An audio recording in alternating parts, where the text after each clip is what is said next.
Ich bin hier verabredet mit Herrn Weber von Gisanna. Also die Reservierung, glaube ich, müsste über Gisanna gelaufen sein. Also lautschriftstechnisch könnte man auch denken, Zander. Ja. Herr Weber ist noch nicht da. Ich darf Sie zu Ihrem Tisch führen.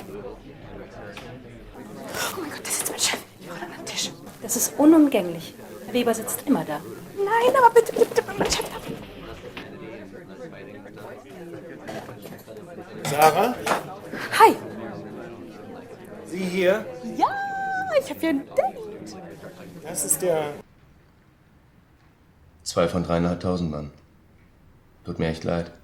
Nein, ich meine am 12. September, einen Tag danach. Bei einem Verkehrsunfall.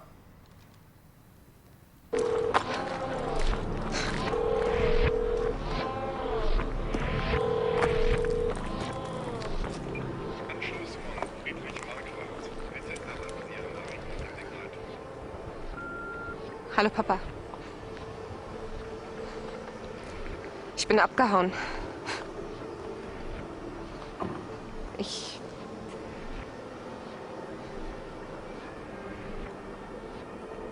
Ciao.